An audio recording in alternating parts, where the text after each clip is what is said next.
Module 2, Lesson 3. In this lesson, we're going to be exploring ways to allow students to have a voice and a choice in their learning process. To really understand this concept, we need to revisit the idea of student agency. Agency in a classroom setting is giving learners opportunities to make key decisions about their learning experiences. Student agency is not about trying to get students to comply with completing an assignment or lesson, but rather giving them opportunities to explore ways to learn and create within the subject area that is interesting to them. To a lot of the teachers I work with, this idea can be really scary.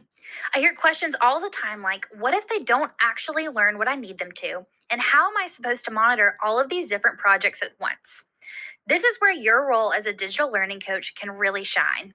There are so many ways to accomplish student agency in the classroom, but using technology really allows for a perfect ratio of independent student learning through exploration and teacher support. If you're working with teachers who are really struggling with motivating students to participate in either completely online learning or a hybrid or even an in-person setting, you're really going to want to encourage them to look into the concept of encouraging student voice and choice. There's a lot of research around motivation that points to the idea that if a student feels like they have choices in their learning, they're more likely to be motivated to participate in the lesson. When you or your teachers are writing lesson plans, it's really important to be able to take a step back and look for times where you can include student voice and choice. Some important questions to think about are, is it possible to allow them to choose what they want to focus on or what they want to learn about? Or can they choose their own pathway for a certain project or lesson? Most of the time, there is a place where we can allow for this type of learning. We just have to make sure we're intentional about planning for it. Planning lessons focused around student voice and choice doesn't have to be a monumental task. It can be as easy as having a prompt in your back pocket when another lesson ends early. An example from my own content area was when we allowed students to research careers in the chemical industry during our chemistry unit. Students quickly realized that so many of the things they're interested in are rooted or related to the chemical industry. Some students chose to research chemical engineers who design and develop makeup and hair products, while others researched how video game discs are actually made and the chemistry behind the back of a CD.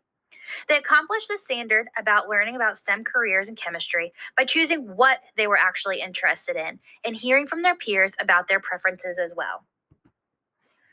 When I was in the classroom full time, I liked to and found it easiest to include student choice projects at the end of a unit. I found the most organic way was to give them agency over the process or the how of an assignment. They would get to decide how they completed a project and made their own list of steps they were going to take to demonstrate their content knowledge. This can also include what tools we allow them to use. You'll want to plan ahead and decide, are they getting to choose whether they want to use technology or not? Are they able to choose whether they want to create a presentation or a product?